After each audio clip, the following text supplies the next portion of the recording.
புதிய ஆண்டில் உங்களை வாழ்த்துகிறேன். நான் உங்கள் போதகர் ஜோஷ்வா மாசிலா மணி. 2024ஆம் ஆண்டில் உங்களுக்கு கிடைக்க வேண்டிய ஆசீர்வாதங்கள், நியாயமான கனம், நியாயமான உயர்வு, புகழ்ச்சி இவையெல்லாம் கிடைக்காமல் கடந்து போயிருக்கலாம். பல வருடங்களாக வாழ்க்கையிலே நான் வீணடித்து விட்டேனே என்று உணர்ந்து கொண்டிருக்கலாம். நீங்கள் முன்னெடுத்த முயற்சிகள் எல்லாம் ஏற்ற பலன் உங்களுக்கு கிடைக்காமல் இருந்திருக்கலாம். அதற்காக நீங்கள் செலவிட்ட மணி நேரங்களும் வீணாகி போனதாக உணரலாம்.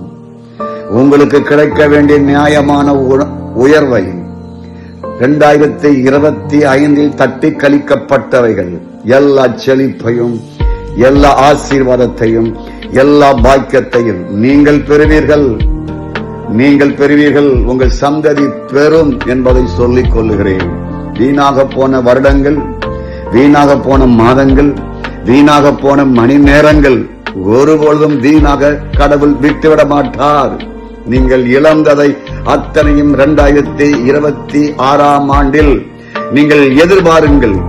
உங்கள் மூளை அறிவினால் புரிந்து கொள்ள முடியாத காரியத்தை 2026இல் உங்களுக்கு செய்வார். பல இடங்களில் உங்களை தலையாக வைத்து பயன்படுத்துவார். தேசத்தின் நடுவில், குடும்பத்தின் நடுவில், சபையின் நடுவில் தலையாக வாழ்வீர்கள் என்பதை நான் உங்கள் மேல் ஆசீர்வாதத்தை பிரகடனப்படுத்துகிறேன். 2026 உங்களுக்கு ஒரு செழிப்பின் ஆண்டு, தலையாய் வாழுகிற ஆண்டு. அசாதாரணமான காரியம், புரியாத காரியம், எட்டாத காரியம், யோசிக்க முடியாத காரியம், வழக்கத்துக்கு மீறிய காரியங்கள் நடக்கும். சக்சஸ். நாளை சந்திப்போமா? God bless you.